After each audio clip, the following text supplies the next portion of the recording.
You wake up, you hit snooze twice, you drag yourself out of bed, you make your coffee, you sit down at the kitchen table and you open your phone like you do every single morning, and you start scrolling.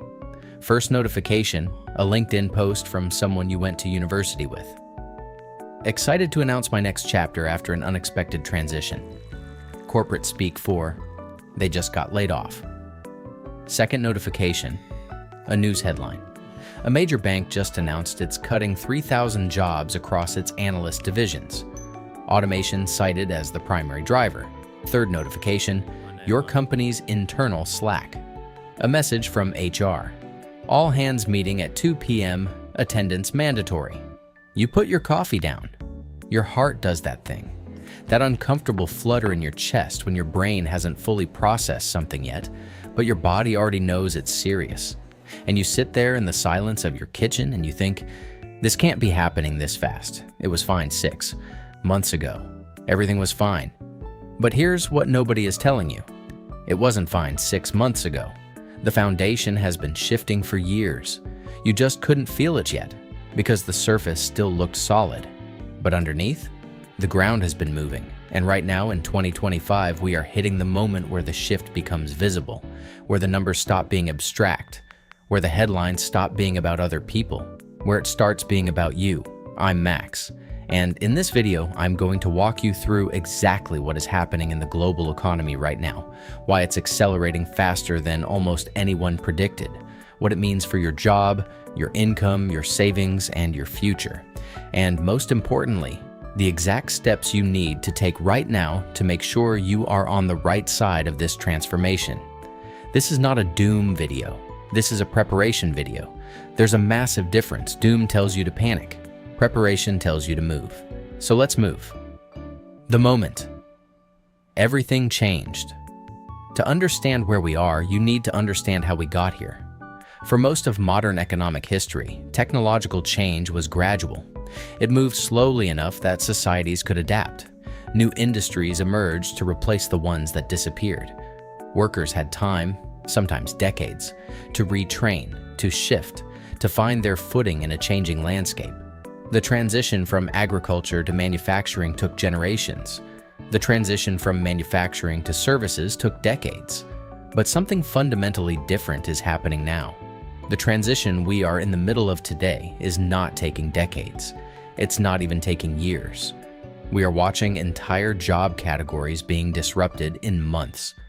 Technologies that were considered experimental 12 months ago are now deployed at scale inside Fortune 500 companies. Tools that cost millions of dollars to build 2 years ago are now available for $20 a month to anyone with a laptop and a Wi-Fi connection. The speed of this change is not just faster than previous industrial revolutions, it is categorically incomparably faster. And our institutions, our education systems, our financial planning models, all of them were built for a world that moved slowly. None of them are equipped for what's happening now. Goldman Sachs published research estimating that AI could automate tasks currently performed by up to 300 million full-time workers globally. McKinsey has projected that between 400 and 800 million jobs could be displaced by automation by 2030. The World Economic Forum has warned that the labor market is entering a period of transformation more severe than anything seen in the modern era. These aren't fringe predictions from doomsday bloggers. These are the most prestigious research institutions on the planet, and they are all pointing in the same direction. The question is not if this transformation happens, it's already happening.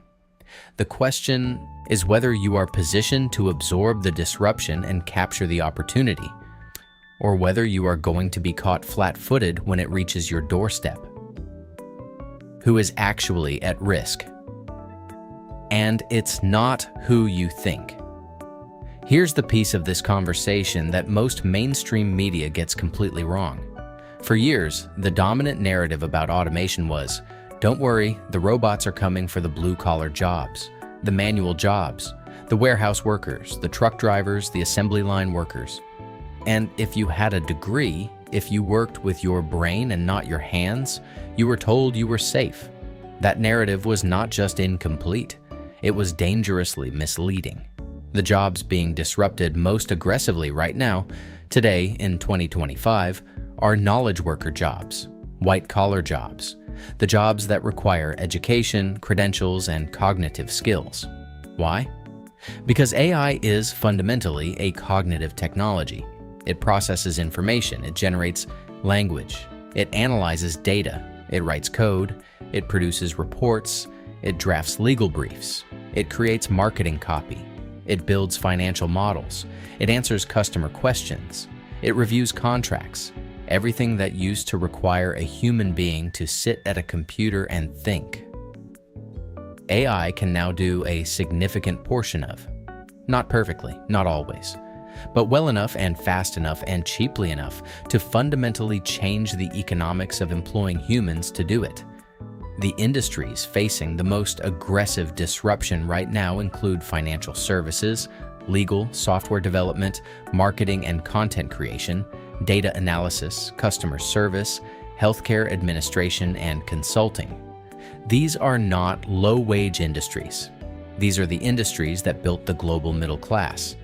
These are the careers that millions of people spent years and tens of thousands of dollars in student debt to enter. And the disruption isn't coming for entry-level roles.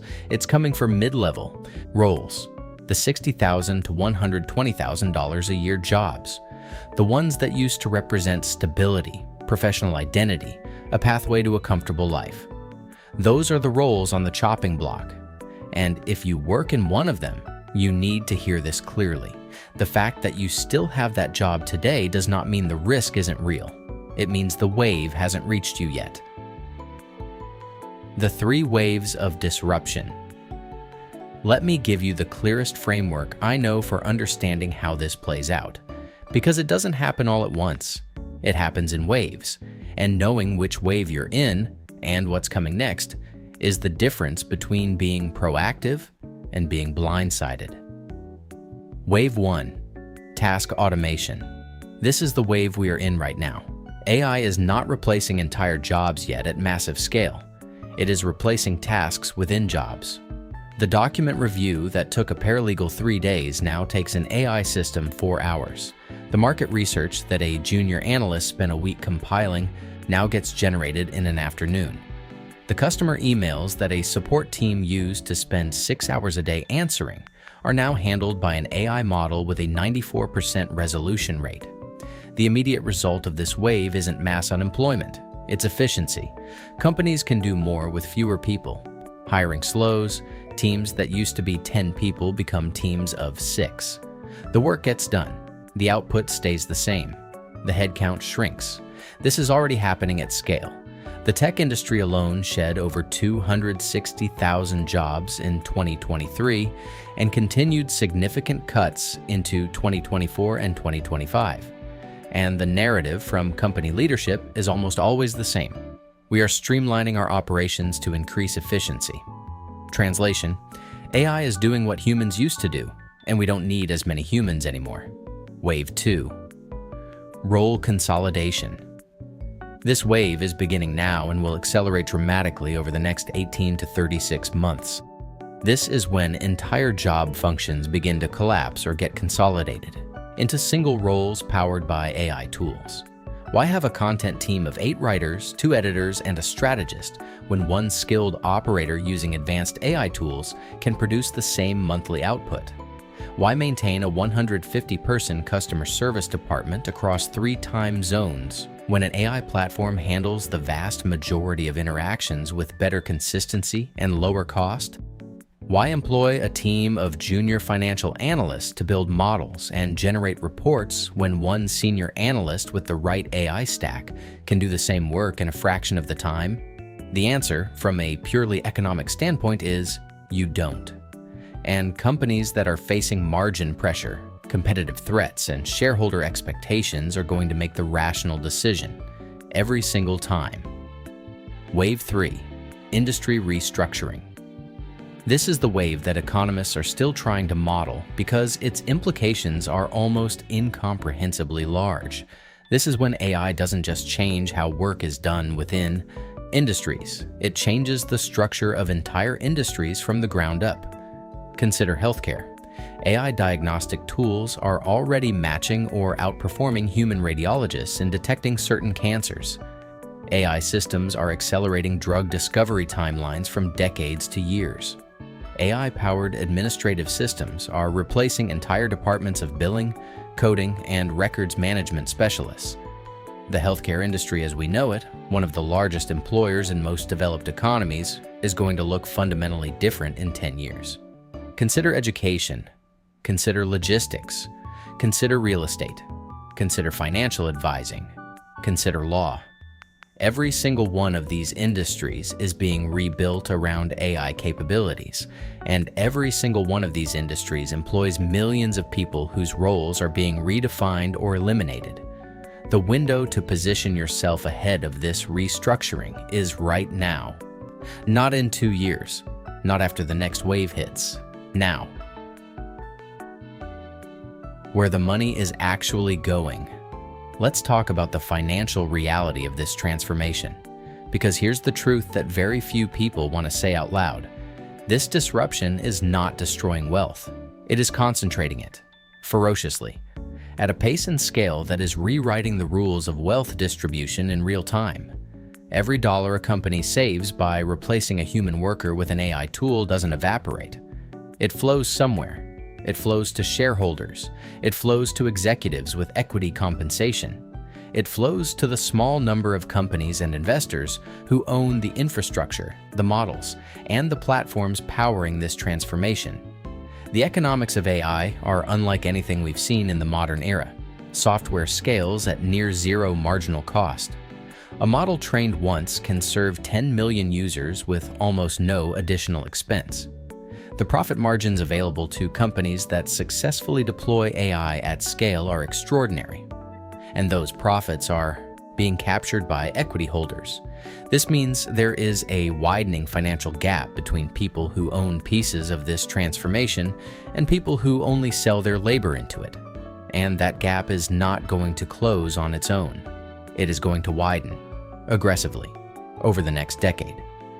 The good news, and this is genuinely good news, is that participating in this wealth concentration through equity ownership has never been more accessible. You don't need to be a venture capitalist. You don't need insider access. You need a brokerage account, a systematic investing strategy, and the discipline to stay consistent through volatility. But you do need to start, and you need to start now, because the compounding that happens over the next 5 to 10 years during the peak of this transformation is where fortunes are made. The framework. 3 assets that will define your future. All right, let's get into the practical side. This is what you actually do. This is the framework. Asset 1. Skills that compound. The most dangerous thing you can do right now is assume that the skills that got you to where you are will get you to where you need to be. That assumption has never been more wrong than it is today. You need to be building skills that compound, skills that become more valuable over time, that layer on top of each other, that position you as someone who can operate effectively in an AI-augmented environment rather than someone who competes against it. Concretely, this means 3 things. First, learn to use AI as a force multiplier, not as a toy, not as a novelty, as a serious professional tool. Learn to build workflows. Learn to prompt effectively. Learn to audit AI outputs critically and know when to trust them and when to question them. The professionals who master this are going to operate at a level of leverage that makes them extraordinarily valuable and extraordinarily difficult to replace. Second, invest in the skills that AI is genuinely terrible at.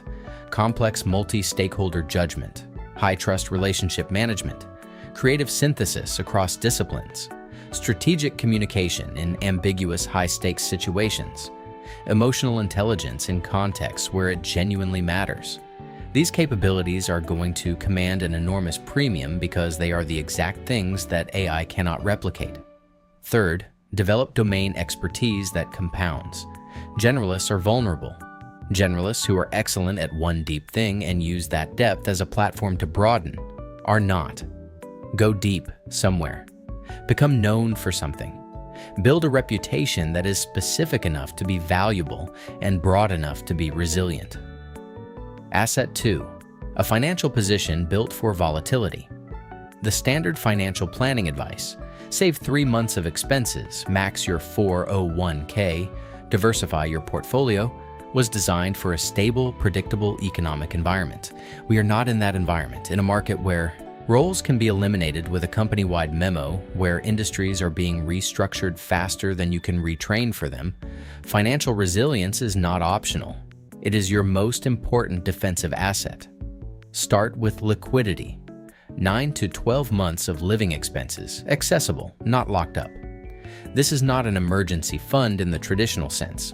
This is your decision-making buffer, the resource that lets you make strategic career moves and investment decisions from a position of strength rather than desperation.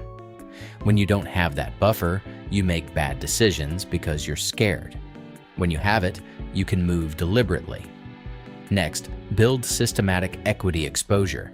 Set up automatic investment contributions that happen regardless of market conditions. Do not try to time this. Do not wait for a dip that may or may not come. Just invest consistently into diversified positions over time. Let compound growth do what it does. The people who look back in 10 years and feel like geniuses are mostly just the people who started early and stayed consistent.